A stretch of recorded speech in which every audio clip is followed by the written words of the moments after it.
గట్టిగా చెప్పాలి. అందరూ టిఫిన్ చేసి వచ్చారు కదా, గట్టిగా చెప్పండి. Praise the Lord. సాటి లేని దేవుడు, కృపాసత్య సంపన్నుడు, అనుదినము అనుక్షణము మన కాచి కాపాడుతున్న మన ప్రభువైనటువంటి యేసయ్య ఘనమైన నామముతో మహిమ కలుగును గాక.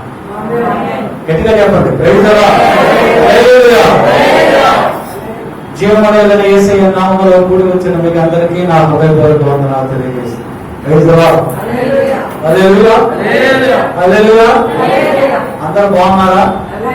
నిజంగానే ప్రైజ్ ది లార్డ్. అందరూ బాగుండాలని ప్రభు ఆశిస్తారు. నా అందరూ బాగుండాలని ప్రభు యొక్క ఉద్దేశము కోరిక. మనం నిరాశతో ఉంటే, నిస్పృహలతో ఉంటే, బాధలతో ఉంటే, దుఃఖంతో ఉంటే, అనారోగ్యంతో ఉంటే ప్రభు సంతోషించాడు, ప్రభు ఆనందించాడు. మనమందరం ఆరోగ్యంగా ఉండాలని, సంతోషంగా ఉండాలని ప్రభు ఎప్పుడూ కోరుకుంటారు. తండ్రి తన బిడ్డలు ఎంత సంతోషంగా ఉండాలి అని కోరుకుంటారో మన ప్రభు ఏంటంటే యేసయ్య అంతకంటే అనేక రెట్లు సంతోషాన్ని మనకి ఇవ్వాలని ప్రభు ఆశపడతారు. ఈ ఆగస్టు నెలంతా ప్రభు మనం కాపాడి ఈ చివరి పునరుద్ధాన దినానికి మనల్ని తోడుకొని వచ్చాడు. ఈ చివరి పునరుద్ధాన దినంలో ప్రభు మనతో మాట్లాడవలసిన ఒక మాట ఏంటంటే, నా కుమారి, నా కుమారుడా, నీ యొక్క కన్నీటి యొక్క ప్రతి బాష్ప బిందువును నేను తుడిచివేస్తాను. ప్రతి బాష్ప బిందువును నేను తుడిచివేస్తాను. నువ్వు ఇంకా బాధపడద్దు, వేదన పడద్దు, నువ్వు కన్నీరు కార్చొద్దు, నువ్వు ఎలుగెత్తి ఏడవద్దు. ఇక్కడ ప్రతి సమస్యని నేను తీసివేస్తాను, ప్రతి బాధని తీసివేస్తాను, ప్రతి వ్యాధిని స్వస్థపరుస్తాను. నువ్వు అనాథని అనుకుంటున్నావేమో, నువ్వు అనాథలు కాదు. నిన్ను అనాథగా నేను నిన్ను విడువ, నేను నీకు తోడే ఉంటాను. నువ్వు ఎప్పుడైతే మారు మనసు పొంది రక్షణ పొందుకొని బాప్తిస్మం పొందుకొని నన్ను వెంబడిస్తున్నావో ఆ క్షణం నుండి, ఆ దినం నుండి నేను నీకు తోడే ఉన్నా. నువ్వు ఏమనుకుంటున్నావేమో, నేను నిన్నెప్పుడు విడిచిపెట్టలా. నువ్వు ఇంకా వేదన పడుతూ ఉంటే ఒకవేళ నువ్వే నన్ను విడిచిపెట్టావేమో. నేను నీకు దగ్గరగానే ఉన్నాను, నీతోనే ఉన్నాను, నీకు తోడే ఉన్నాను. నన్ను నాతో ఉన్నావా? నాకు దగ్గరగా ఉన్నావా? నన్ను విడిచిపెట్టేవా నువ్వు? నేను విడిచిపెట్టాను నువ్వు అనుకుంటున్నావా? అలా అనుకో. నేను విడిచిపెట్టవా? నువ్వెక్కడ బాధపడుతున్నావు, నేను అక్కడే నీకు సమాధానం ఇస్తున్నా. నీవెక్కడ కన్నీరు కారుస్తున్నావు, ఆ కన్నీటిని నేను వెంటనే తుడిచివేస్తున్నాను. నువ్వెక్కడ నెమ్మది లేకుండా ఉన్నావో నేను నీకు అక్కడే నెమ్మదిని ఇస్తున్నా అని ప్రభు మనతో మాట్లాడుతున్నా. ప్రతి కన్నీటి భాష బిందువును ఆయన తుడిచివేస్తూ ఉన్నాడు, తుడిచివేస్తారని ఆయన వాగ్దానం చేస్తున్నాడు. యెషయా గ్రంథం 25వ అధ్యాయం 8వ వచనం చదవండి.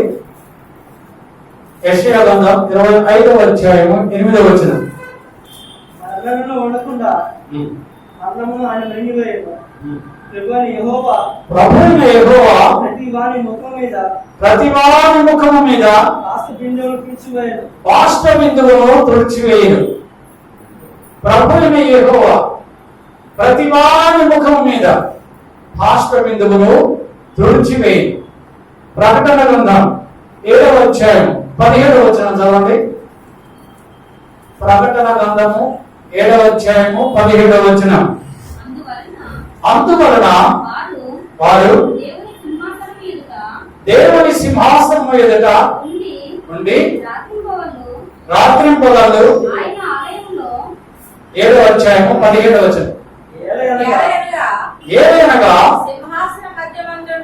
సింహాసన మధ్యమందుండు గొర్రె పిల్ల వారికి కాపరి అయి జీవజలముల బొగ్గ యొద్దకు వారిని నడిపించును. దేవుడే వారి కన్నుల నుండి ప్రతి బాష్ప బిందువును తుడిచివేయును. హల్లెలూయా, ప్రైజ్ ది లార్డ్. సింహాసనం మధ్యమందు ఉన్నటువంటి గొర్రె పిల్ల ఆయనే మన ప్రభు అయినటువంటి యేసుక్రీస్తు. ఆయనే మనకు కాపరిగా ఉంది. ఆయన మనను జీవజలముల యొద్దకు, ఆయన జీవజలముల బొగ్గ యొద్దకు ఆయన మనల్ని నడిపిస్తాడు. ఎక్కడికి నడిపిస్తాడు మన ప్రభు?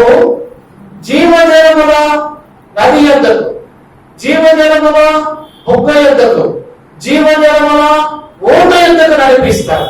ఎందుకంటే ఆ ఊట యొద్ద ఎప్పుడు నిత్యము కూడా నీరు ఉబుకుతూనే ఉంటారు. జీవజలము ఊట ఎప్పుడు ఉబుకుతూనే ఉంటారు. అక్కడ ఎప్పుడు నీరు ఉంటారు.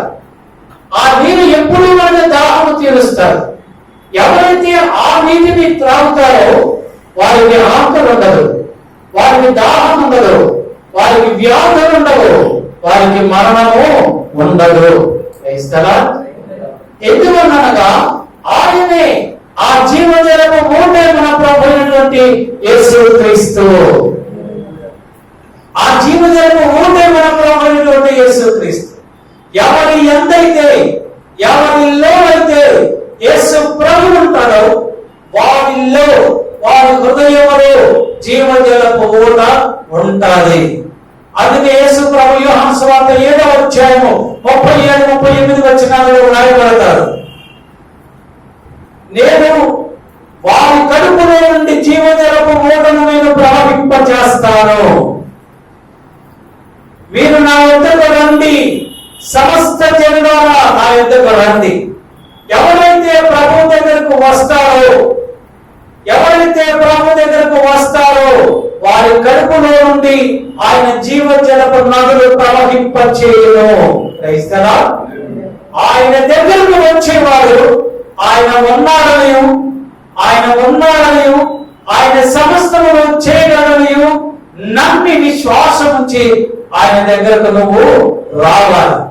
నువ్వు వచ్చేటప్పుడు ప్రభు ఉన్నాడు అని, ఆయన నమ్మిన వానికి సమస్తమును చేయగలనటువంటి విశ్వాసము కలిగి నువ్వు ప్రభు దగ్గరకు వస్తే ఆయన నీ కడుపులో నుండి జీవజలము నదులు ప్రవహింపచేస్తాడు. నీ ప్రతి కన్నీటి బాష్ప బిందువులో ఆయన తుడిచి వేస్తాడు. నీ జీవితంలో ఇక ఎన్నడూ కూడా నీ కనుల వెంట ఆనంద బాష్పములే వస్తాయి కానీ వేదనతో కూడినటువంటి కన్నీరు రానే రాదు. ఈ సమయంలో ఒక సహోదరుని గురించి మనం ధ్యానిద్దాం. బైబిల్లో ఒక సహోదరు ఉన్నది. ఆమె తన యజమాను వారి చేత తిరస్కరించబడింది. ఆమె యజమానుడు ఆమె భార్య విని, ఆ యజమానుడు తన భార్య మాట విని తన దాసినటువంటి హాగరును పంపించి వేశాడు ఇంటిలో నుంచి. అబ్రహాము తన భార్య అయినటువంటి శారా మాట విన్నాడు. తన దాసినటువంటి హాగరుని, ఆ దాసికి తన ద్వారా పుట్టినటువంటి కుమారుడైనటువంటి ఇస్మాయిలుని వారిద్దరికి కూడా ఆహారం ఇచ్చి కొన్ని నీళ్ళ తిత్తి ఇచ్చి వారిద్దరిని కూడా పంపివేశాడు. ఇంటిలో నుంచి పంపివేశాడు. శారా అన్నది, ఇదిగో ఈ దాసి నా కుమారుని చూచి నవ్వుతున్నది. ఈ దాసి కుమారుడు నా బిడ్డను చూచి ఎగతాళి చేస్తున్నారు. వీరి ఇంటిలో నుంచి పంపించే అన్నారు. అబ్రహాము బాధపడ్డాడు. అబ్రహాము కృంగిపోయాడు. ఎందుకంటే ఆదికాండము 16వ అధ్యాయం 3వ వచనంలో 3-4 వచనాల్లో రాయబడతారు. ఈ శారాని అబ్రహాముతో అన్నది, ఇదిగో నీవు దాసి అయినటువంటి ఈ హాగరుతో నువ్వు వెళ్ళు, మనకు సంతానము కలుగుతుంది అని ఆ శారాని హాగరుని అబ్రహాముతో పంపించింది. ఇప్పుడు ఆ శారాని అంటుంది, నా కుమారుడైనటువంటి ఇస్సాకుని ఈ దాసి కొడుకు ఎగతాళి చేస్తున్నారు, వీరి ఇంట్లోంచి పంపించే అన్నారు. అబ్రహాము సఫలమవుతున్నాడు, ఏమి చేయాలో అర్థం కాని పరిస్థితిలో ఉన్నాడు. అప్పుడు దేవుడు యెహోవా అబ్రహాముతో మాట్లాడుతున్నాడు. అబ్రహామా, నీ భార్య అయినటువంటి శారా చెప్పినట్లుగా నువ్వు చెయ్యి, నీ భార్య చెప్పినట్లు నువ్వు చెయ్యి అన్నాడు దేవుడు. అప్పుడు అబ్రహాము తన భార్య చెప్పినట్లుగానే దాసి కుమారుని కూడా బయటికి గెంటి వేశాడు. ఇప్పుడు హాగరు తన కుమారుని తీసుకుని బెయేర్షెబా అరణ్యములోనికి వెళ్ళింది. ఎక్కడ ఉన్నది? ఆదికాండం 21వ అధ్యాయం 14 నుంచి 20 వచనాల వరకు రాయబడుతుంది. తర్వాత చదువుకోండి మీరు.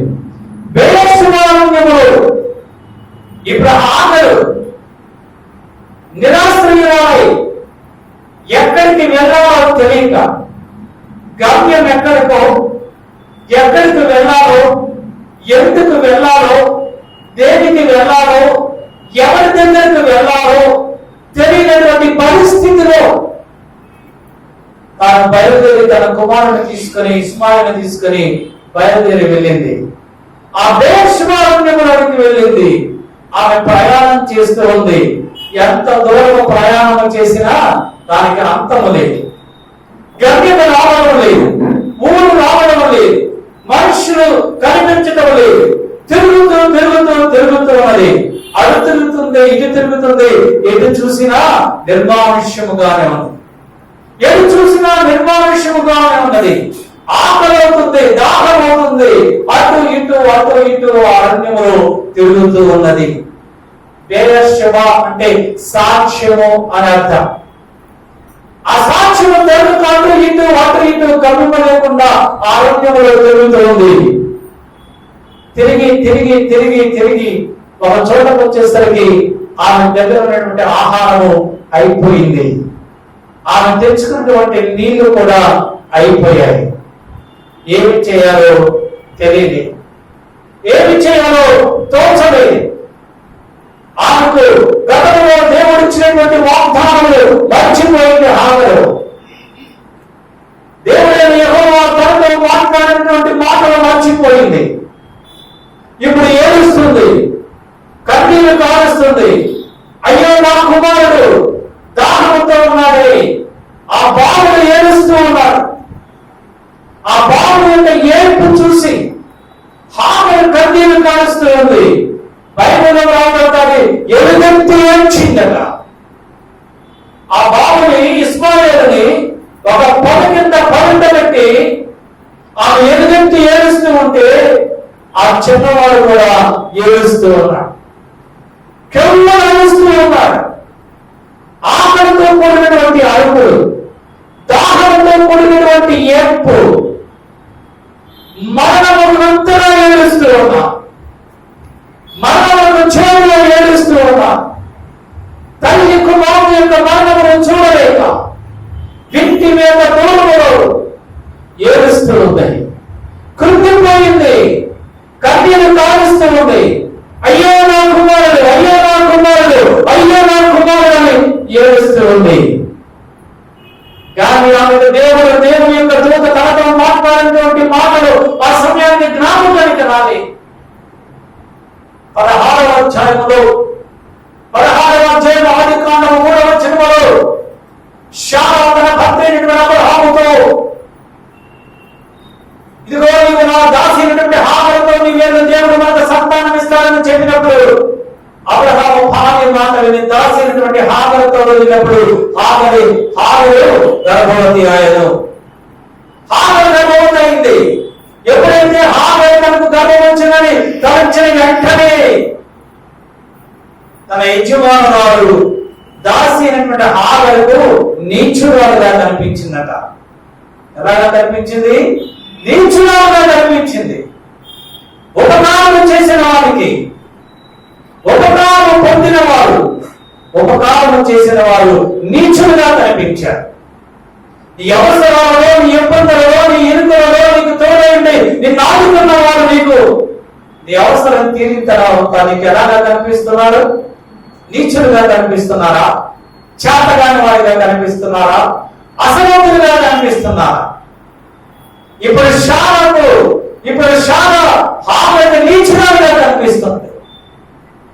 అప్పుడు శారా చూసింది, ఈ దాసి నన్ను అవమానపరుస్తుంది, ఈ దాసి నన్ను కించపరుస్తూ ఉంది, ఈ దాసి నన్ను నీచురాలుగా చూస్తుంది, ఈ దాసి నన్ను హేళన చేస్తుంది. యజమానుడా, ఈమెను పంపించే అన్నాడు. అప్పుడు అబ్రహాం అన్నాడు, ఆ దాసి నీ దగ్గరే ఉంది కదా, నీ ఇష్టం వచ్చినట్టు నువ్వు చెయ్యి అన్నాడు. అప్పుడు శారా హాగరుని బాధ పెడుతూ ఉంది, శ్రమ పడుతూ ఉన్నది. ఆ శ్రమను తట్టుకోలేక, ఆ బాధను తట్టుకోలేక హాగరు రాత్రి వేళ బయలుదేరి వెళ్ళిపోతుంది. ఇంట్లో నుంచి బయలుదేరి వెళ్ళిపోతూ ఉంది. ఎక్కడికి వెళ్ళింది? బెయేర్షెబా అరణ్యానికి వెళ్ళింది. బెయేర్షెబా అరణ్యానికి వెళ్తూ ఉంది. ఆమె వెళ్తూ ఉంది. అక్కడ నీటి బుగ్గ ఉన్నది. ఆ నీటి బుగ్గ దగ్గరకు వచ్చింది. ఆ నీటి బుగ్గ దగ్గరకు వచ్చినప్పుడు యెహోవా కూడా హాగరుతో మాట్లాడుతున్నాడు. హాగరు, నువ్వు ఎక్కడి నుంచి వస్తున్నావు? నువ్వు ఎక్కడికి వెళ్తున్నావు? నీకు తెలుసా? నువ్వు ఎక్కడి నుంచి వస్తున్నావు? నువ్వు ఎక్కడికి వెళ్తున్నావు? హాగరు అని దేవుని యొక్క దూత అడిగినప్పుడు హాగరు అంటుంది, నా యజమానురాలు నన్ను కష్టపెట్టింది, నేను ఇంట్లో నుంచి వెళ్ళిపోతున్నా. దేవుని యొక్క దూత అంటుంది, నువ్వు వెళ్ళద్దు, నువ్వు తిరిగి వెనుకకు వెళ్ళి నీ యజమానురాలు యొక్క చేతి కింద నువ్వు అణిగి ఉండును. అంటే నువ్వు శ్రమపడు, నీ యజమానురాలు చెప్పినట్టు నువ్వు చేయి. ఆమెను శ్రమ పడితే శ్రమపడు, ఆమె నీకు కష్టాలు చేస్తే నువ్వు కష్టాలు అనుభవించు. నువ్వు గర్భంతో ఉన్నావు, నీకు ఒక కుమారుడు కలుగుతాడు, అతనికి ఇస్మాయిల్ అని పేరు పెడతావు. నేను అతను బహుగా ఆశీర్వదిస్తాను, లెక్కకు మించినటువంటి జనబలముగా వారిని చేస్తాను. అతని సంతానము విస్తారమైనటువంటి సంతానాన్ని నేను అతనికి ఇస్తాను. కనుక ఈ శ్రమలను, ఈ కష్టాలను నువ్వు లక్ష్య పెట్టకుండా నువ్వు తిరిగి నీ యజమానుల దగ్గర నువ్వు వెళ్ళిపో. అప్పుడు హాగరు బెయేర్షెబా నుంచి యజమానురాలైనటువంటి శారా దగ్గరికి వెళ్ళి తాను తనకు సంతానం అయ్యే వరకు కూడా, ఇస్మాయిల్ పుట్టే వరకు అక్కడే. ఆ తర్వాత ఇప్పుడు ఆ శారాయే హాగరుని బయటికి పంపించి వేసింది. అబ్రహాము పంపించి వేశాడు. ఆ బెయేర్షెబాలోకి ఇప్పుడు హాగరు వచ్చింది. అక్కడ పొల కింద ఆ బిడ్డ ఇస్మాయిలుని పొలంలో పెట్టింది. బైబిల్లో రాయబడుతుంది, ఆ బాలుడి యొక్క స్వరాన్ని దేవుడు విన్నెను. ఎవరి స్వరాన్ని విన్నాడు? హాగరు స్వరాన్ని దేవుడు వినలి. హాగరు కన్నీటిని దేవుడు చూడలి. ఇస్మాయిల్ యొక్క స్వరాన్ని దేవుడు విన్నాడు. ఇస్మాయిల్ యొక్క స్వరాన్ని దేవుడు విన్నాడు, ఆనందించాడు. ఎందుకంటే ఇస్మాయిలు పొద కింద పొరుండబెట్టబడి ఉన్నాడు. క్రైస్తవా, ఈ స్వరాన్ని, ఈ ప్రార్థనని, ఈ కన్నీటిని, నీ ఆకలి దప్పులని, నీ దాహాన్ని ప్రభువు విని నీ ఆకలిని తీర్చాలి అంటే, నీ కన్నీటి బాష్ప బిందువును ప్రభువు తొలగాలి అంటే నువ్వు ఆ పొద కింద పొరుండబెట్టబడి ఉన్నావు. నీవు ఆ పొద కింద ఉన్నప్పుడే, అప్పుడే ప్రార్థన చేస్తేనే నీ ప్రార్థన ధర్మము ప్రభు దగ్గరికి వెళ్తాది. ఆ పదే మన ప్రభు యేసు క్రీస్తు. ఎవరైతే ఆయన సన్నిధిలో ఉండి ప్రార్థన చేస్తారో, ఎవరైతే యేసు క్రీస్తునైనటువంటి పది కింద ఉండి ప్రార్థన చేస్తారో, ఆ ప్రార్థన దేవుడు ఆలకిస్తాడు. ఇస్తావా? ఆ పదవిని ఇష్టాన్ని వదిలిపించినప్పుడు, పొట్టేలు ఆ పదవిలో చుట్టుకున్నప్పుడే ఆ పదవి ఉన్నటువంటి పొట్టేలని అబ్రహాము ఇస్సాకుకు బదులుగా యెహోవాకు అర్పణ చేశాడు, బలి ఇచ్చాడు. ఆ పదవిని మోషే దేవుడైనటువంటి యెహోవాతో మాట్లాడాడు. దేవుడైన యెహోవా ఆ పదవి నుండి మోషేతో మాట్లాడాడు. ఆ పద మండుచున్నది కానీ పద కాలిపోలేదు. ఆయనే మన ప్రభు అయినటువంటి యేసు క్రీస్తు. ఆ యేసు క్రీస్తు దగ్గర నువ్వు ఉన్నప్పుడు, ఆయనతో నువ్వు ఉన్నప్పుడు, ఆయనలో నువ్వు ఉన్నప్పుడు ఈశ్వరాన్ని ప్రభు ఆలకిస్తాడు. నీ కష్టాన్ని ప్రభు ఆలకిస్తాడు. నువ్వు కష్టంలో ఉన్నప్పుడు, శ్రమలో ఉన్నప్పుడు, అనందంలో ఉన్నప్పుడు, అవమానంలో ఉన్నప్పుడు, వేదనలో ఉన్నప్పుడు, దుఃఖంలో ఉన్నప్పుడు, కన్నీరు కాలుస్తున్నప్పుడు ఆయనలో నువ్వు ఉన్నావు గనుక ఈ ప్రార్థన, ప్రతి విజ్ఞాపన ప్రభు ఆలకిస్తాడు. ఆయన నీ యొక్క కన్నీటి ప్రతి బాష్ప బిందువులు తుడిచివేస్తాడు. ఇస్తారా? దేవుని యొక్క దూత యెహోవా దూత హాగరుతో మాట్లాడుతుంది. హాగరు, ఆ చిన్నవాని స్వరం నా ఎదుటకు చేరి, ఆ చిన్నవాని స్వరాన్ని నేను విన్నాను. ఇస్తారా? హల్లెలూయా, హల్లెలూయా, హల్లెలూయా. నీవు లేచి ఆ చిన్నవాణిని లేవనెత్తి నీ చేత పట్టుకొనుము, వానిని గొప్ప జనముగా చేసేదా. హాగరు, నీకేమొచ్చింది?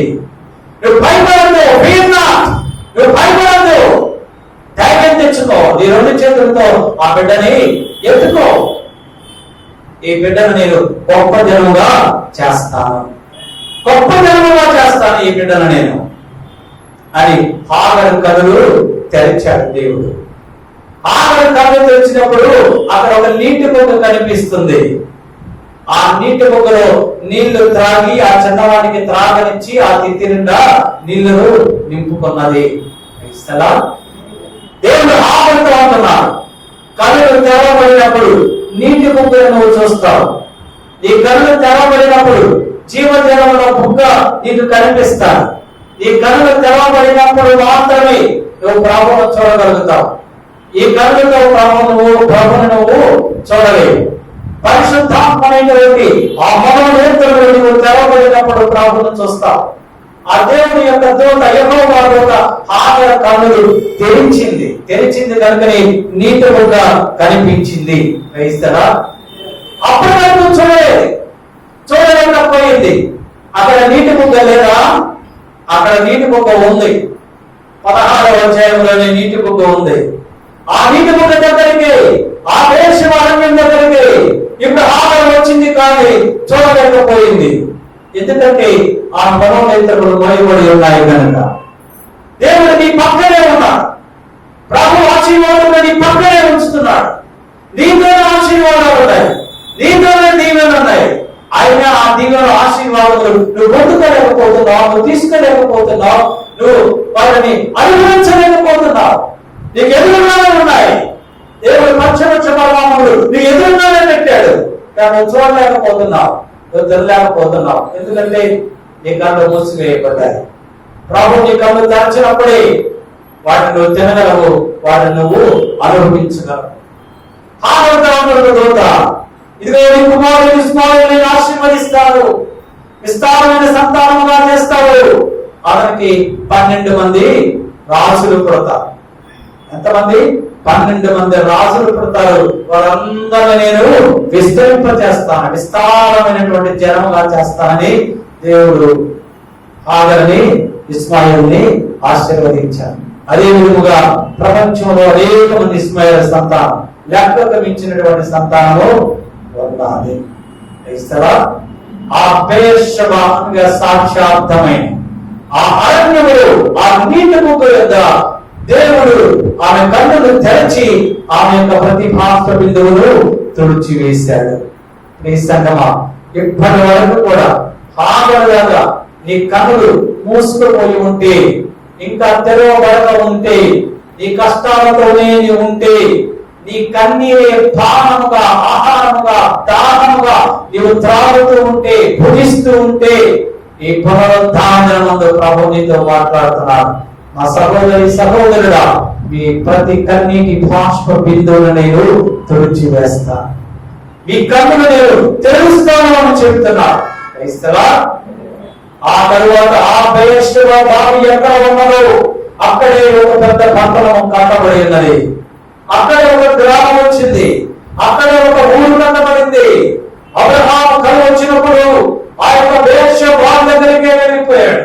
అక్కడే అబ్రహాము ఆ నీటి బుగ్గ దగ్గరే బావిని తవ్వాడు, దానికి బెయేర్షెబా అని పేరు పెట్టాడు.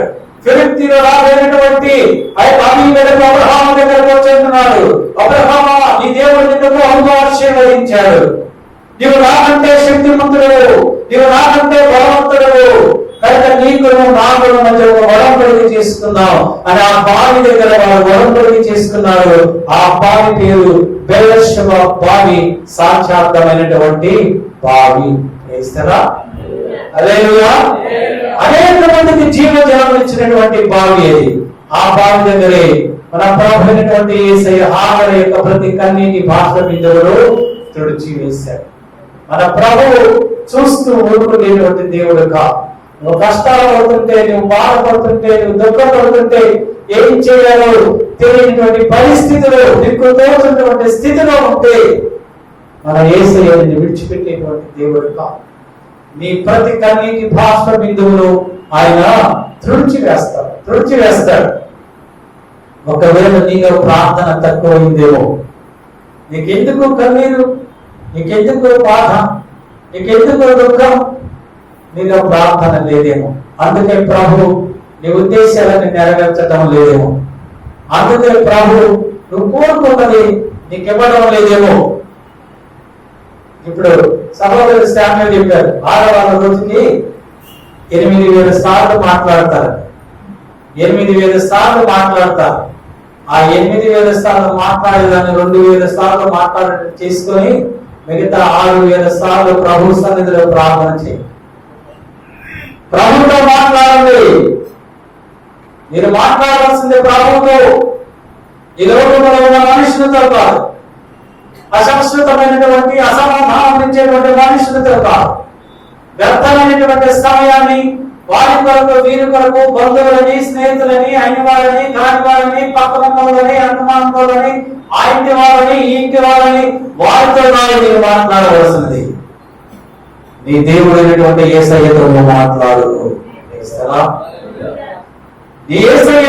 నీ దేవుడైన యేసయ్యతో నువ్వు మాట్లాడితే ఆయన నీ ప్రతి ప్రార్థన ఆయన ఆలకిస్తాడు. నీ కన్నులు తెలుస్తాడు ఆయన. నువ్వు ప్రార్థన చేయడం లేదు కనుకనే నీ ఉద్దేశాలు నెరవేర్చడం. నీ ఉద్దేశాలు నెరవేర్చబడాలంటే, నీ కోరికలు నెరవేర్చబడాలంటే there is no alternative. ప్రార్థన తప్ప వేరొక ప్రత్యామ్నాయం లేదు. సహోదరి సహోదరుడా, ప్రార్థన చేయాల్సిందే. ప్రభు సన్నిధిలో మోకరించాల్సిందే. ప్రభు సన్నిధిలో కన్నీరు కాల్చాల్సిందే. లేకపోతే నీకు దీవెనలు, ఆశీర్వాదాలు లేవు. క్రైస్తవా? హల్లెలూయా. 1వ సమూయేలు గ్రంథం 1వ అధ్యాయం 5వ వచనంలో రాయబడుతుంది, యెహోవా ఆమెకు సంతు లేకుండా చేసెను. ఎవరు చేశారు సంతు లేకుండా? డాక్టర్స్ కాదు, భర్త కాదు, సంతానం లేకుండా చేసింది దేవుడైన యెహోవాయే.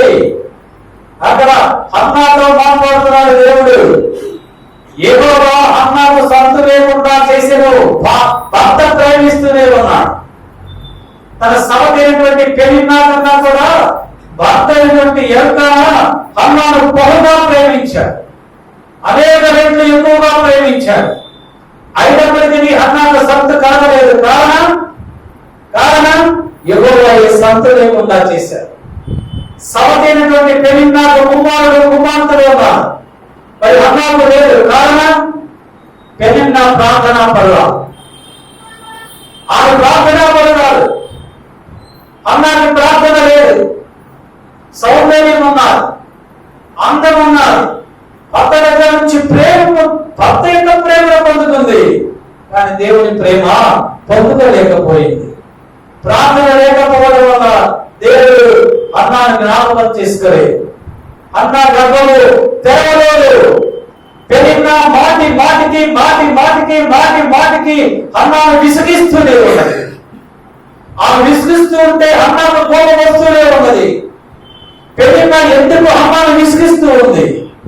ఎందుకు హేళన చేస్తుంది? ఎందుకు అవమానపరుస్తుందంటే, ఇదిగో నువ్వు భర్త ప్రేమను పొందుతున్నావు కానీ దేవుని ప్రేమను నువ్వు పొందుకోలేదు. నువ్వు ప్రార్థన చేయి, నీలో ప్రార్థన లేదని ఎగతాళి చేస్తుంది. నాకు కుమారుడు ఉన్నారు, నీకు కుమారుడు లేదు. ఎందుకంటే నీలో ప్రార్థన లేదు. ఇవేం చేస్తున్నావు? ప్రార్థన చేయి, ప్రార్థన చేయి, ప్రార్థన చేయి, ప్రార్థన చేయమంటుంటే అన్న ప్రార్థన చేయటం లేదు కనుక దేవుడిని ఎక్కువ ఆమెకు సంత లేకుండా చేశాను. రోజులు గడిచిపోయాయి, సంవత్సరాలు గడిచిపోయాయి. అన్నకు జ్ఞానోదయం అయింది. ప్రార్థన లేకపోవడం వల్లనే నా దేవుడు నాకు సంతానం లేకుండా చేశాడు అని ఆ సంవత్సరం పండుగ శిలోకి వెళ్ళినప్పుడు, అక్కడికి వెళ్ళినప్పుడు, ఆ దేవాలయం దగ్గరికి వెళ్ళినప్పుడు అప్పుడు అన్న ప్రభు సన్నిధిలో ప్రార్థన చేస్తాడు. అప్పటి ప్రార్థన చేయాలి. ఎప్పుడైతే తన సభని తనని హేళన చేసిందో, తన అవమానించిందో, హేళన చేసిందో అప్పుడు పౌరుషులని ప్రార్థన చేస్తాం. పౌరుషులతో ప్రభు సన్నిధిలో ప్రార్థన చేస్తాం. బహు దుఃఖాక్రాంతురాలై కన్నీరు కారుస్తూ ఉంది, బహు వేదనలో కన్నీరు కారుస్తూ ఉన్నది, ప్రార్థన చేస్తూ ఉన్నది. ప్రభువా, దేవా, యెహోవా, నా దోషములను క్షమించు, నా పాపములను క్షమించు. నీ సన్నిధిలో ప్రార్థన తీసుకున్నటువంటి కృప నాకు అనుగ్రహించావు. నా ప్రార్థన ఆలకించు, నన్ను జ్ఞాపకం చేసుకో, నాకు కుమారులను దయచేయి, నేను నీ సేవకురాలిని. ఎప్పటివరకు యజమానులు అనుకుంటుంది, ఏమనుకుంటుంది? నేను యజమానులు అనుకుంటుంది. ఇప్పుడు ప్రభు సన్నిధికి వచ్చి ఇప్పుడు అంటుంది, నేను నీ సేవకురాలిని, నేను నీ దాసిని. నీ సేవకురాలైనటువంటి నా విజ్ఞాపన, నా ప్రార్థన ఆలకించి నీ సేవకురాలైనటువంటి నాకు వచ్చినటువంటి ఈ శ్రమను తీసివేసి నాకు ఒక కుమారుడిని అనుగ్రహించు. నేను వాడి తల మీదకి మాట్లాడి కత్తి రానివ్వకుండా ఈ సన్నిధికి నీ పరిచర్యకి నేను అప్పగిస్తాను. క్రైస్తలా మనం ప్రభువుకు సమర్పించుకునేటప్పుడు అన్నలాగా సమర్పించాలి. నా కుమారుడు నీ సేవకు సమర్పిస్తాను, అలాగా అతని తల మీద మంగళ కత్తి రానివ్వను. అంటే నాశనం చేయబడ్డాడు సమూయేలు. ఏం చేయబడ్డాడు? ప్రభువును సమర్పించుకోబడ్డాడు, ప్రతిష్ఠింపబడ్డాడు. నాశనం అంటే వ్రతం అని అర్థం. దేవునికి అర్పించబడ్డాడు సమూయేలు. నేను నీకు అర్పిస్తాను అన్నది అన్న. ఎప్పుడైతే హృదయపూర్వకంగా కన్నీరు కార్చిందో, ఎప్పుడైతే తన హృదయాన్ని ప్రార్థన చేసుకుని ప్రభు సన్నిధిలో కన్నీరు కార్చిందో, ఎలుగెత్తి ఆడలేదు, కత్తిగా కేకలు వేయలేదు, రంకెలు వేయలేదు. ఆమె హృదయంలో మూడు ప్రార్థన చేసింది. పెదవులు మాత్రమే కదులుతున్నాయి. హృదయంలో వేదన, హృదయంలో కన్నీరు కార్చింది, హృదయంలో బాధతో కూడిన వేదనతో కూడినటువంటి ప్రార్థన, మూలుగులతో కూడినటువంటి ప్రార్థన. ప్రభుకి ఆ ప్రార్థన కావాలి, మూలుగులతో కూడిన ప్రార్థన కావాలి. నీవు ప్రభు యొక్క ఆశీర్వాదాలు పొందుకున్నవాడంటే, నీ జీవితంలో ఒక గొప్ప కార్యము ప్రభు చేయాలి అంటే మూలుగులతో కూడినటువంటి ప్రార్థన. అన్న ప్రార్థన చేస్తుంటే మాటలు పైకి రావు కదా, పెదవులు మాత్రమే కదులుతున్నాయని బైబిల్లో రాయబడతాయి. ఆమె పెదవులు కదులుతూ ఉంటే యాజకుడైన ఏలి అనుకుంటున్నాడు, ఈమె మొత్తున్నాయి దేవుడి మందిరంలో ప్రార్థన చేస్తుంది అనుకున్నాడు. అన్నతో అంటున్నాడు, నువ్వు మొత్తున్నాడు ప్రార్థన చేస్తున్నావా? ఎందుకంటే ఆమె యొక్క పెదవులు మాత్రమే కదులుతున్నాయి కానీ ఆ నోటి నుంచి మాటలు రావడం లేదు. అప్పుడు అన్న అంటుంది, నా ఏలిన వాడా, దైవజనుడా, నేను ద్రాక్షారసమైనను తీసుకొని నా హృదయాన్ని నా ప్రభు సన్నిధిలో కృంగరిస్తున్నా. నాకు సంతానం కొరకై నా ప్రభు సన్నిధిలో నా హృదయాన్ని కృంగరిస్తున్నా. విరిగి నలిగిన హృదయంతో ప్రార్థన చేస్తుంది. దావీదు మహారాజు రాసినటువంటి కీర్తన 51వ కీర్తన 17వ వచనంలో రాయబడింది, విరిగి నలిగిన హృదయము నీకు ఇష్టమైన బలియాగము, విరిగి నలిగిన హృదయమును నీవు అలక్ష్యము చేయవు. దేవుడు అలక్ష్యం చేయడు. నువ్వు విరిగి నలిగిన హృదయములో ప్రభువు సన్నిధిలో ప్రార్థన చేస్తే నీ ప్రతి కన్నీటి భాష బిందువులు ప్రభువు తుడిచివేస్తా. నీకు ఆనందం ఇస్తా, నీకు సంతోషము ఇస్తాడు. ఆ సంతోషము ఆనందము నీకు కావాలంటే హన్నా వలె నువ్వు ప్రార్థన చేయాలి. చదవండి 1వ సమూయేలు గ్రంథం 1వ అధ్యాయం 19వ వచనం చదవండి. తరువాత వారు లేచి యెహోవాకు మొక్కి వచ్చిరి. అంతటా ఎల్కానా తన భార్యకు హన్నాను కూడెను. యెహోవా ఆమెను జ్ఞాపకము చేసుకున్నాడు. సార్ ఏం చేశారు? ప్రభు ఆమెని జ్ఞాపకం చేసుకున్నాడు. జ్ఞాపకం చేసుకోవడం అంటే బాగా గమనించండి. జ్ఞాపకం చేసుకోవడం అంటే నీ ప్రార్థన ఆయన ఆలకించాడు. నీ ప్రార్థన ప్రభు ఆలకిస్తేనే నిన్ను జ్ఞాపకం చేసుకుంటాడు. ఆయన నీ ప్రార్థన ఆలకించాడు కనుక నీ ఉద్దేశాన్ని ఆయన నెరవేర్చడానికి ఆయన ఇష్టపడి సిద్ధపడ్డాడు. నువ్వేదైతే ప్రభుని అడిగావో, దేని కొరకైతే ప్రభు సన్నిధిలో నీ గుండెలు బాగుకొని ఉచ్చరింప శక్యముగా మూలుగులతో ప్రార్థన చేశావో, ఆ యొక్క ఉద్దేశాన్ని ప్రభు నీ ఎడల జరిగించడానికి ఆయన జ్ఞాపకం చేసుకున్నా, ఆయన గుర్తు పెట్టుకున్నా, ఆయన సిద్ధపడ్డాడు.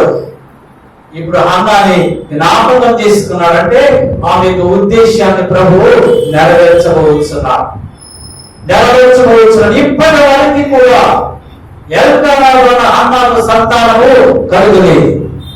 కానీ ఎప్పుడైతే దేవుడైన యెహోవా ఆయన జ్ఞాపకం చేసుకొని ఆమె ఉద్దేశాన్ని నెరవేర్చాలనుకున్నారు, ఆమె ఉద్దేశాన్ని స్థిరపరచాలనుకున్నారు, ఆమె ఉద్దేశాన్ని ఆమె ఎదుట కలిగించాలనుకున్నారు, ఆమె ఆనందంలో సంతోషంలో ఇవ్వాలనుకున్నారు, ఆమె యొక్క ప్రతి కన్నీటి పాప బిందువులు తీర్చివేయాలనుకున్నారు.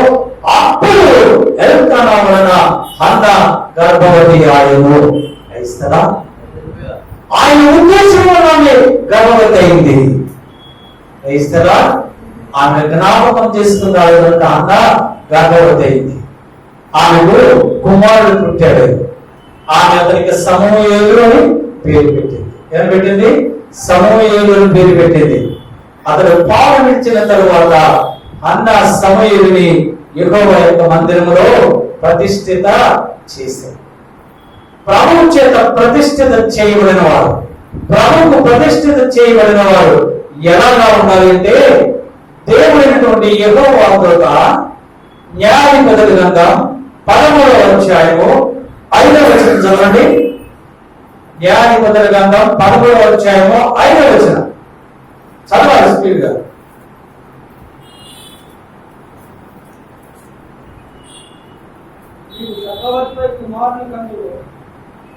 దేవుని యొక్క దూత మానవ యొక్క భార్యతో అంటున్నది, నీవు గర్భవతి అయి కుమారుని కందువు, అతని తల మీద మంగళ కత్తి వేయకూడదు.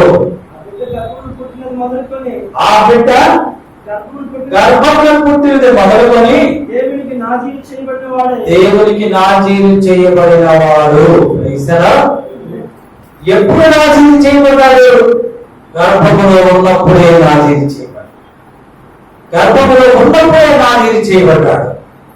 తరువాత పుట్టిన తరువాత ప్రభు సన్నిధికి అతనిని అప్పచెప్పాడు. నాజీరు చేయబడిన వాడు, నాజీరు చేయబడిన వాడు తల వెంట్రుకలు కత్తిరించుకొనకూడదు. నాజీరు చేయబడిన వాడు ద్రాక్షారసమైనను మత్తు పదార్థములను తీసుకొనకూడదు. పచ్చి ద్రాక్ష పండ్లను ఎండిన ద్రాక్ష పండ్లను తినకూడదు. నాజీరు చేయబడిన వాడు అంటే ప్రభువు పరిచర్యకు సమర్పించుకొనబడిన వాడు మత్తు పదార్థములు తీసుకొనకూడదు. తరువాత శవమును ముట్టకూడదు. సంఖ్యాకాండము 6వ అధ్యాయంలో 2 నుంచి 6 వరకు రాయబడతారు. శవమును ముట్టకూడదు, తల వెంట్రుకలు కత్తిరించుకొనకూడదు, ద్రాక్షారసమును త్రాగకూడదు. అంత నిష్ఠగా ఉండాలి ప్రభుకి సమర్పించుకున్నప్పుడు. హన్నా సమయుని ప్రభుకు సమర్పించుకుంది. అయితే దేవుడు హన్నా యొక్క ప్రార్థన ఆలకించాడు. 2వ అధ్యాయం 21వ వచనములో దేవుడైన యెహోవా హన్నాను మరలా జ్ఞాపకం చేసుకున్నాడు. ఇప్పుడు హన్నాను 3 కుమారులు 2 కుమార్తెలు పుట్టారు. క్రైస్తరా గర్భము ఇచ్చేవాడు దేవుడు, సంతానం ఇచ్చేవాడు దేవుడు. అది నీ యొక్క నీతిని బట్టి, నీ యొక్క ప్రార్థన బట్టి ప్రభు నిన్ను నీ కుటుంబాన్ని ఆశీర్వదిస్తాడు. నిర్గమకాండం 2వ అధ్యాయము 24-25 వచనాలు రాయబడతారు. ఐగుప్తు దేశములు దేవుని ప్రజలు ఐగుప్తీయుల చేత బానిస బతుకుతున్నారు, వెట్టించాకిరీ చేస్తున్నారు, శ్రమలు అనుభవిస్తున్నారు. తినడానికి పుష్టికరమైనటువంటి ఆహారం లేదు, సంతృప్తికరమైనటువంటి ఆహారం లేదు. అర్థాలతో సతమతమవుతున్నారు. ఆ సమయంలో దేవుని ప్రజలైనటువంటి ఇశ్రాయేలీయులు దేవునికి ప్రార్థన చేస్తున్నారు. ఆత్మతో మూలుగులతో ప్రార్థన చేశారని ఇక్కడ రాయబడింది. మూలుగులతో ప్రార్థన చేస్తున్నారు. అరుపులతో కేకలతో ప్రార్థన చేయడానికి శక్తి లేక వారు మూలుగుతూ ప్రార్థన చేసినప్పుడు దేవుడు యెహోవా వారి ప్రార్థనని ఆలకించాడు. యెహోవా అంటున్నాడు, నా బిడ్డలు ప్రార్థన ఆత్మతో మూలుగులతో ప్రార్థన చేయగా అబ్రహాము ఇస్సాకు యాకోబులతో చేసినటువంటి నిబంధన నేను జ్ఞాపకం చేసుకున్నాను. మోషే నా ప్రజల యొక్క మూలుగులు నాకు వినిపించాడు, నా ప్రజల యొక్క కష్టాలు నేను చూశాను. 450 సంవత్సరాలు ఐగుప్తు దేశంలో ద్రాస్యం అనుభవిస్తూ ఉంటే అప్పటి వరకు చూడటువంటి దేవుడు 450 సంవత్సరాల తర్వాత వారు మూలుగులతో ప్రార్థన చేసినప్పుడు విన్నారు. ఆదికాండం 15వ అధ్యాయంలో అబ్రహాముతో దేవుడు మాట్లాడుతున్నాడు. అబ్రహామా, నీ సంతానం అన్య దేశంలో 450 సంవత్సరాలు పరవాసులుగా దాసులుగా ఉంటారు అన్నారు. అబ్రహాముతో చేసిన వాగ్దానములు దేవుడు జ్ఞాపకం చేసుకుని వారి ప్రార్థన ఆలకించి వారి మూలుగులు విని వారి ఐగుప్తు దేశంలో నుండి పాలుద్యములు ప్రవహించు కనాన దేశంలో తోడుకొని వచ్చాడు. సంగమా, నువ్వు శ్రమలో ఉన్నప్పుడు నువ్వు కృంగిపోకూడదు. శ్రమలను నువ్వు చేతగాను ఉంటావు. నువ్వు సర్వశక్తివంతుడైనటువంటి ప్రభువు నీకు తోడుగా ఉన్నాడు. నువ్వు అడుగు ప్రతి వారిని ఆయన ఆశీర్వదించడానికి నీ దేవుడు నీకు తోడై ఉన్నాడు, నీ ప్రక్కనే ఉన్నాడు. నీ శ్రమలో, నీ ఆశీర్వాదంలో, నీ దీవెనలో, నీ ఆనందంలో ఆయన నీకు తోడై ఉన్నాడు, నీ ప్రక్కనే ఉన్నాడు. నువ్వెందుకు కృంగిపోతావు? నీకెందుకు నిరాశ నిస్పృహం? నీకెందుకు కన్నీరు? ఆయన సన్నిధిలో మోకరించి ప్రార్థన చేయి. వచ్చరిక శక్యముగా మూలుగులతో నువ్వు ప్రార్థన చేస్తే నీ ప్రతి సమస్య నుంచి ప్రభు నిన్ను విడుదల చేస్తాడు. 1993వ సంవత్సరంలో నా బిడ్డలోని సమస్త ఆస్తి పోయినప్పుడు నింద అవమానములు మాత్రమే మిగిలి ఉన్నాయి. నేను సంపాదించిన ఆస్తి అంతా పోయింది. నేను చేసినటువంటి విగ్రహారాధన బట్టి, నేను చేసినటువంటి పూజ పునస్కారాలను బట్టి నా దేవుడు నాకు ఉన్నటువంటి సమస్తములు తీసివేసినప్పుడు నేను నా భార్య ఒంటరిగా గదిలో ఉపవాసం ఉండి 2 రాత్రులు ప్రార్థన చేసినప్పుడు ప్రభు సన్నిధిలో అభిషేకించబడి వచ్చిన శక్తిముగా మూలుగులతో విజ్ఞాపన చేస్తున్నప్పుడు పరలోకమున్నటువంటి దేవుడు భూమి మీదకి వచ్చి మా ప్రార్థన ఆలకించాడు. ఆయన మనతో మాట్లాడేటువంటి దేవుడు, ఆయన మనతో దర్శనం ద్వారా, వాక్కు ద్వారా, స్వరం ద్వారా ఆయన మనతో మాట్లాడి మనం నడిపిస్తాడు. ఆయన ఇశ్రాయేలు ఐగుప్తు నుండి కనాను దేశం వరకు పగలు మేఘస్తంభమై రాత్రి అగ్నిస్తంభమై నడిపించిన దేవుడు నిశ్చయముగా నిన్ను నన్ను ప్రతి శ్రమ నుంచి కూడా విడుదల చేస్తాడు. తెలుస్తారా? అందరూ వాళ్ళందరూ ప్రైజ్ లార్డ్ చెప్పండి. హల్లెలూయా. నీ ప్రార్థన బట్టి, నీ విజ్ఞాపన బట్టి ఆయన నిన్ను చూస్తాడు. హాగరును చూసినటువంటి దేవుడు నిన్ను చూస్తాడు. హన్నాను చూసినటువంటి దేవుడు నిన్ను చూస్తాడు. తెలుస్తారా? మరొక సహోదరుని గురించి మనం ధ్యానించి ముగిస్తాను. యోహాను సువార్త 11వ అధ్యాయం 32వ వచనం నుంచి 44వ వచనం వరకు కూడా చదువుతున్నాం. యోహాను సువార్త 11వ అధ్యాయం 32 నుంచి అంతటా మరియా యేసు ఉన్న చోటికి వచ్చి ఆయనను చూచి ఆయన పాదముల మీద పడి ప్రభువా నీవిక్కడ ఉండిన ఎడల నా సహోదరుడు చావకుండునని. నా సహోదరుడు చావకుండును అని వేసారా. మా అత్త వచ్చి చెప్పింది వాళ్ళ చెల్లికి మరితోటి ప్రభు వచ్చాడు, మన ఊరు బేతనియా పొలిమేరలో ప్రభు ఉన్నాడు, నేను వెళ్ళొచ్చాను, నువ్వు కూడా వెళ్ళు అంటే మరియా పరుగున పరిగెత్తింది, ప్రభు దగ్గరికి వెళ్ళింది.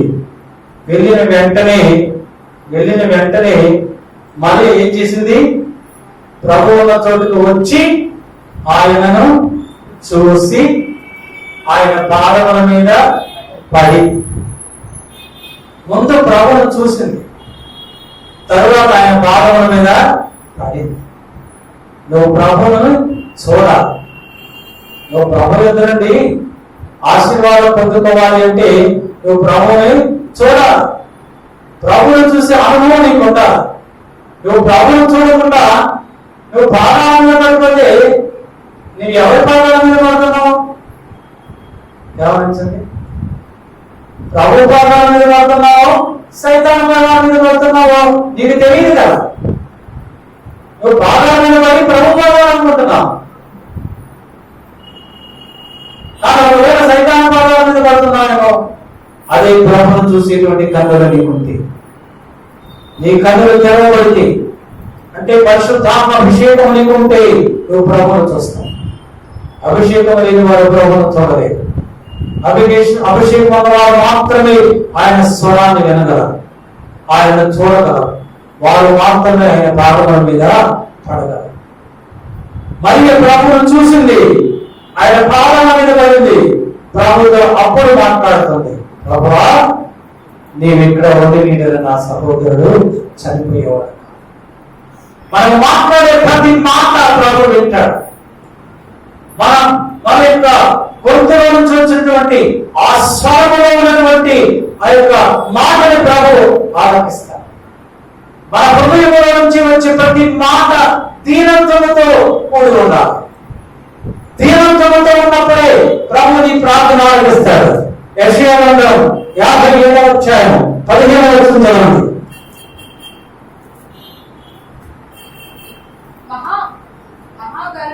మహాగణులను మహోన్నతులను పరిశుద్ధులను నిత్య నివాసి అయిన వాడు ఇలాగ సెలవించుచున్నాడు, నేను మహోన్నతమైన పరిశుద్ధ స్థలములో నివసించువాడు, అయినను వినయము గల వారి ప్రాణమును ఉజ్జీవింపచేయుటకు నలిగిన వారి ప్రాణమును ఉజ్జీవింపచేయుటకు వినయము గల వారి యొద్దను దీన మనస్సు గల వారి యొద్దను నివసించుచున్నాను. ఎక్కడ నివసిస్తున్నాడు ప్రభు?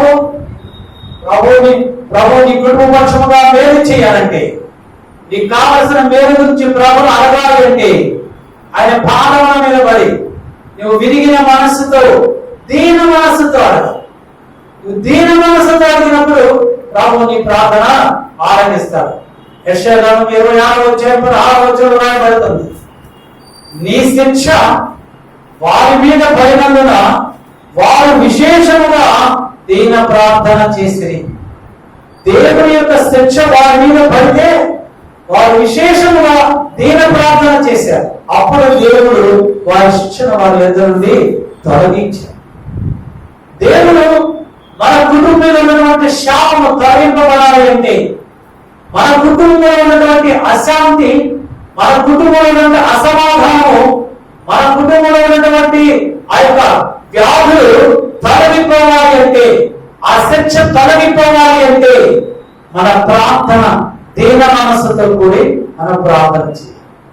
మరియు యేసు ప్రభు పాదాల మీద పడి దీన మనస్సుతో ప్రభు సన్నిధిలో ప్రార్థన చేస్తుంది. ఎలా ప్రార్థన చేస్తుంది? దీన మనస్సుతో ప్రార్థన చేస్తూ ఉంది. ప్రభువా నీవు ఇక్కడ ఉండిన ఎడలా నా సహోదరుడు చనిపోయేవాడు కాదు అని దీనముతో ఉచ్చరింప శక్యముగా మూలుగులతో ప్రార్థన చేస్తూ ఉంటే ఆ ప్రార్థన ప్రభువు ఆలకించాడు. ఆ ప్రార్థన ప్రభు ఆలకించాడు. ఆమెను చూడలేదు, మరియను చూడలేదు ప్రభు. మరియ హృదయములో ఉన్నటువంటి వేదన చూశాడు. మరియ హృదయములో ఉన్నటువంటి లాజరు మీద మరియకు ఉన్నటువంటి ప్రేమను చూశాడు ప్రభు. ఆమె హృదయములో ఉన్నటువంటి వేదనతో కూడిన దుఃఖాన్ని చూశాడు ప్రభు. ఆమె యొక్క ఏడ్పు కేకల ఆక్రందనలు పైకి రాలేదు కానీ ఆమె హృదయములో ఆమె పెట్టుచున్నటువంటి ఆ వేదన ఆక్రందన ప్రభువు చూశాడు. ఆ ఆక్రందన, ఆ వేదన చూసి ప్రభు యొక్క దయ, ఆయన యొక్క కనికరము, ఆయన యొక్క కృప ఆయన చేత కన్నీటి బొట్లు రావడానికి సహాయం చేశారు. ఆమె మీద ఉన్నటువంటి కృప యేసు ప్రభు కన్నీరు విడిచాడు. ఆయన కన్నీరు విడిచాడు. ఎందుకంటే ఆయన యాడలేదు. ఆమె మీద చూపినటువంటి కృప, ఆమె మీద చూపినటువంటి ప్రేమ, ఆమె మీద చూపినటువంటి జాలి దయ, ఆ జాలి దయ వలనే ఆయనకి కన్నీరు వచ్చింది. క్రైస్తరా, అటువంటి కన్నీరు నీకు కావాలి. ఆయన ఆ దయతో, కృపతో, సమాధానంతో ఆయన అడుగుతున్నాడు, లాజరు ఎక్కడా, లాజరు ఎక్కడా. అప్పుడు వారు లాజరు ఆ యొక్క గుహలో లాజరుని పెట్టారు, లాజరుని తాకి పెట్టారు. అప్పుడు ప్రభు అక్కడికి వెళ్ళాడు. వెళ్ళి ఆ యొక్క సమాధి మీద ఉన్నటువంటి రాయిని తీసివేయమన్నాడు. మరి మాట్లాడలేదు. సమాధి మీద ఉన్న రాయిని తీసివేయమన్నప్పుడు మార్త అంటుంది, మార్తకు ప్రభు మీద పరిపూర్ణమైనటువంటి విశ్వాసము లేదు, పరిపూర్ణమైనటువంటి నమ్మకం లేదు. నా సహోదరునికి నా దేవుడు జీవము కలుగు చేస్తాడనేటువంటి నమ్మకం లేదు. వెంటనే మాట్లాడుతుంది, ప్రభువా 4 దినములైనది, ఆ శవము కుళ్ళిపోయినది, వాసన వస్తుంది అన్నది. మరియ మాట్లాడలేదు. ఎందుకంటే మరియ ప్రభువుని నమ్మింది.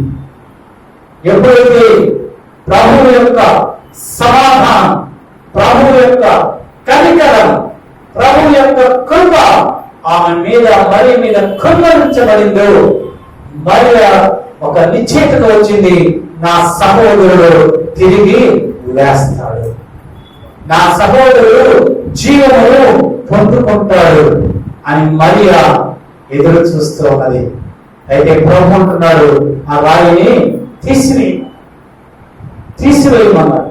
ఒక అద్భుతం మన కుటుంబంలో, మన జీవితంలో జరగాలి అంటే ఆ రాయి అనేటువంటి ఆటంకం, అపవిత్రత, అపనమ్మకం మనలో నుంచి పారిపోవాలి. అపనమ్మకం పారిపోవాలి, అవిశ్వాసం పారిపోవాలి. ఆ సమాజమైనటువంటి ఆ రాయి అనేటువంటి ఆ అపనమ్మకం పోతే, అవిశ్వాసం పోతే, అప్పుడు ప్రభు అంటున్నాడు, లాజరు బయటికి రా అని బిగ్గరగా అనగానే లాజరు బయటికి జీవముతో వచ్చాడు. క్రైస్తరా, మనలో ఉన్న అపనమ్మకం పోయినప్పుడు, మనలో ఉన్నటువంటి అవిశ్వాసము పోయినప్పుడు, మనము పరిపూర్ణమైనటువంటి విశ్వాసము కలిగి ఉన్నప్పుడు, పరిపూర్ణమైనటువంటి నమ్మకము కలిగి ఉన్నప్పుడు ప్రభు అంటున్నాడు, నీకు నీ కుటుంబానికి జీవజల బోధను ఇస్తాను, జీవజల నదులు ఈ కుటుంబంలో నేను పాల చేస్తాను.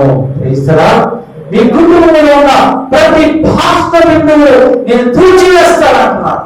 మన ప్రభువు కనికరమ కలిగినటువంటి దేవుడు, మన ప్రభువు జాలి కలిగినటువంటి దేవుడు, మన ప్రభువు దావీదు మహారాజు రాసినటువంటి కీర్తన, దావీదు మహారాజు రాసినటువంటి కీర్తన 86వ కీర్తన 15వ వచనంలో రాయబడినది, యెహోవా దయాదాక్షిణ్య పూర్ణుడు. 145వ కీర్తన 8వ వచనంలో రాయబడినది, యెహోవా దయాదాక్షిణ్య పూర్ణుడు. 2వ అధ్యాయం 13వ వచనంలో రాయబడినది, మీ దేవుడైన యెహోవా అత్యంత కృపయు కనికరమును జాలియు బహు దీర్ఘ శాంతమును కలిగిన దేవుడైంది, తాను చేయనుద్దేశించినటువంటి కీడును మీ ఎడల చేయక పశ్చాత్తాపడేటువంటి దేవుడు. క్రైస్తరా, మన ప్రభువు జాలి కలిగినటువంటి దేవుడు.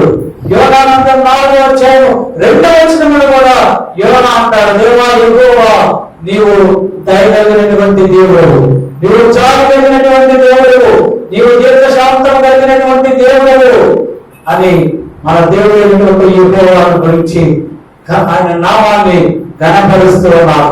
ప్రియసంగమా, మన ప్రభువు అత్యంత కృప కలిగినటువంటి దేవుడు. ప్రతి బాష్ప బిందువులు ఆయన తుడిచివేసేటువంటి దేవుడు.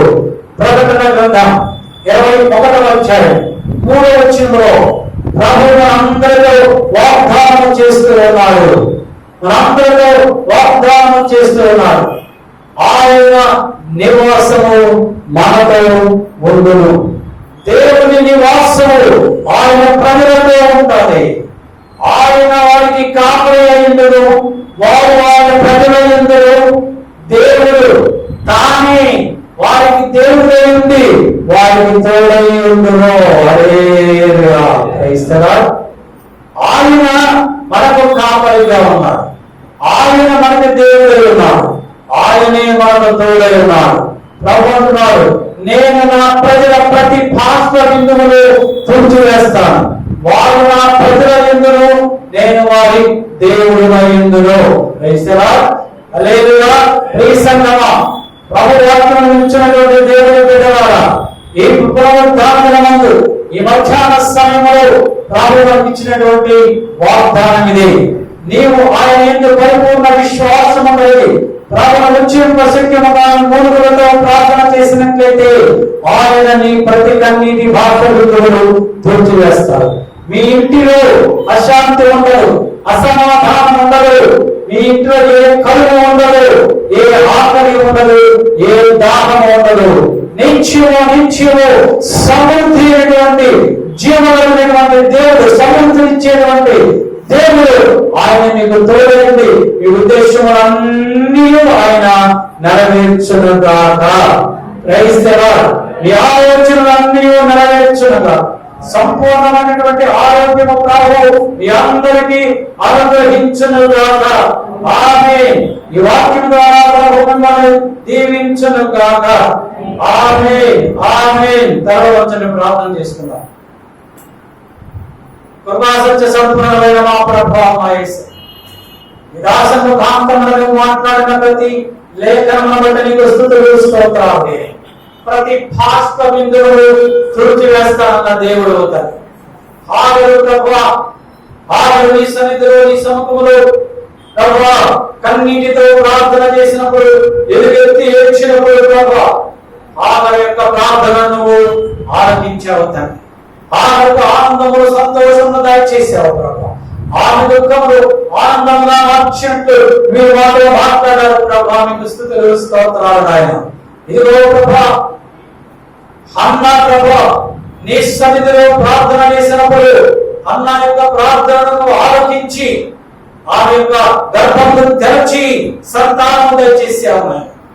హన్నా అయితే ప్రభా తన యొక్క కుమారుడైనటువంటి సమూయేలుని నీకు నాజీరు చేసి ఈ యొక్క పరిచర్యగా సమర్పించుతున్నది ప్రభా. యేసయ్యా, మరియని ప్రభావం మరియని ప్రభా ఇదిగో తండ్రి మా ముందర పెట్టి ఉన్నావు ప్రభా.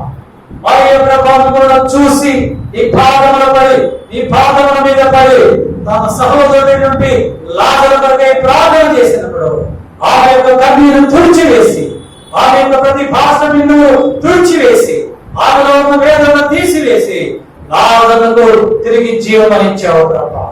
12వ అధ్యాయము 1వ వచనం 3-4 వచనాలు రాయబడతాది. ఇదిగో ఆమె పొందుతున్నటువంటి ఆనందమును బట్టి ఆమె గొప్ప విందు చేసింది. యేసయ్యా, నువ్వు ఎవరి యొక్క బాష్ప బిందువులను తుడిచివేస్తావు, వారు గొప్ప విందు చేస్తారు, వారి గొప్పగా నీ నామాన్ని మహిమపరుస్తారు. తమకు కలిగినంతయు పెట్టి ప్రభా మిమ్మల్ని హెచ్చించేటువంటి బిడ్డల ప్రభావం స్తుతులు స్తోత్రాలు. మాట్లాడినటువంటి ప్రతి లేఖనమును మా హృదయములో భద్రపరచుకొని ఆ లేఖనం ప్రకారం జీవించేటువంటి కృప వారందరికీ అనుగ్రహించండి నాయన. మీరే సకల ఘనత మహిమ ప్రభావములు పొందుకోండి. యేసు పరిశుద్ధ నామమున అడుగుచున్నాము తండ్రి. ఆమేన్. ఆమేన్. మన పరమ తండ్రి నుండి దేవుని ప్రేమయు మన ప్రభువును రక్షకుడైన యేసుక్రీస్తు వారి యొక్క కృప రక్షణ పరిశుద్ధాత్మ దేవుని కన్యూన్య సహవాసము సన్నిధి కూడి వచ్చినటువంటి సంత బిడ్డలను యూట్యూబ్ ద్వారా వాక్యం వినిపించినటువంటి అనేక మంది దేవుని బిడ్డలను వాక్యమును ప్రకటించినటువంటి దైవజనులకు వారి కుటుంబములను లోకములో ఉన్న పారిశుద్ధులను ఈ మైకు ద్వారా వాక్యం విన్న వారందరికీ ఇప్పుడును ప్రభు రాత్రి పర్యంతము సదాకాలము తోడై ఉండును గాక. Amen. Amen. Amen. Praise the Lord. Praise the Lord. Praise the lord.